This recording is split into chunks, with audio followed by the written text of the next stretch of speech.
What if I told you Trump is correct, that we need to rebuild our manufacturing might here in the US? But unlike Trump, what if I told you we could do it without torching our economy and alienating our closest allies? What if I told you we were already doing just that post COVID, but in the last few months we have slammed on the brakes? First, some history. Between 2001 and 2007, the US lost 3.4 million manufacturing jobs, nearly 20% of the total manufacturing jobs at the time.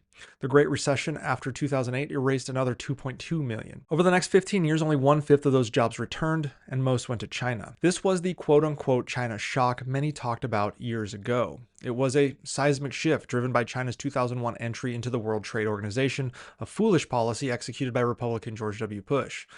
Now, this China shock fueled a populist backlash that eventually swept Donald Trump into power. But there is debate here as to whether China's cheap exports or it was actually internal US automation that caused more damage to US manufacturing jobs. In the US, manufacturing productivity surged 40% from 2001 to 2010, enabling firms to produce more, but they did so with fewer workers. Yet when you look back in the 90s, productivity grew nearly as much at 30%, but from 1991 to 2000, manufacturing jobs held steady or actually grew.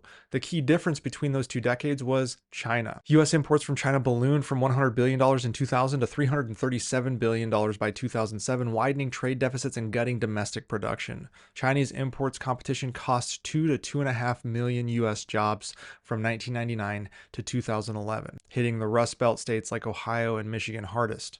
These losses bred economic despair, fueled an opioid addiction, and caused distrust in elites, and this all paved the way for Trump's 2016 victory.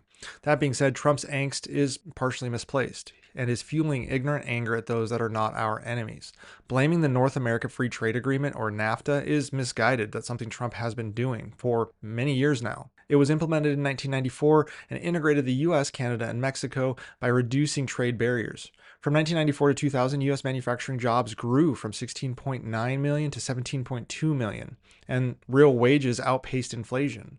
While some industries like textiles lost out to Mexico, others like automobiles thrived through cross-border supply chains. The Peterson Institute estimated that NAFTA boosted US GDP by 0.5% annually by 2000. Now, unlike China's one-way export surge into the US, NAFTA's mutual liberalization supported growth in the US and Canada and Mexico. Only after China's WTO entry did manufacturing collapse, proving China, not NAFTA, was the primary disruptor here. Trump's attacks on NAFTA and its replacement, the US-Mexico-Canada Agreement, or USMCA, defy all logic.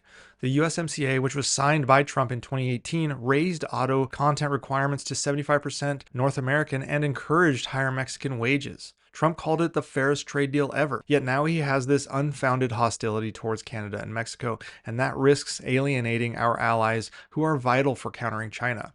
His 10 to 20% tariffs on all imports with steeper rates on Chinese goods could backfire.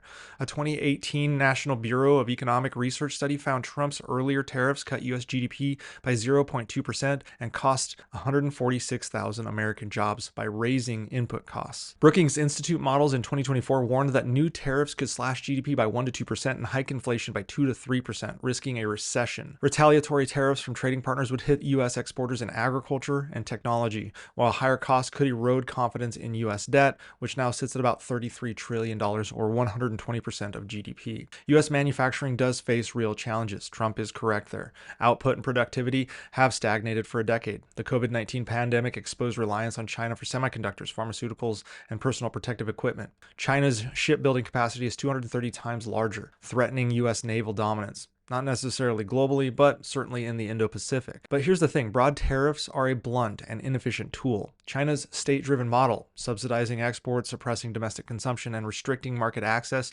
creates an uneven playing field that pretty much eliminates the effect of tariffs on the average Chinese person. Meanwhile, their export revenues on their own tariffs fund AI, quantum computing, and naval expansion. Chinese firms now route goods through Vietnam to dodge tariffs, requiring cooperation from allies to close these types of loopholes.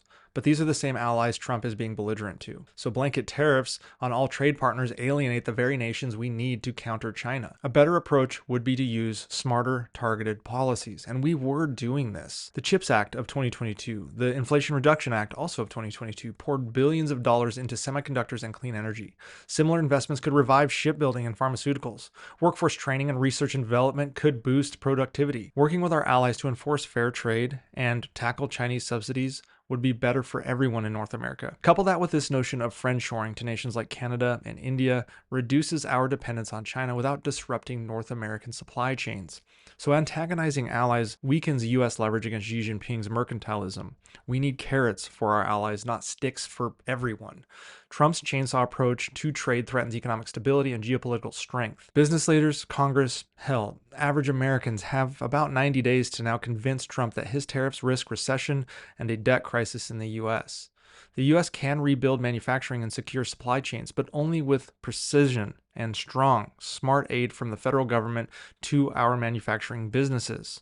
We need to address the fact that China continues to break rules while reaping the benefits of being in the WTO. That is something that Trump could immediately impact China with removal from the WTO, and it needs to happen quickly. What we don't need is what we're seeing right now, and that is reckless protectionism.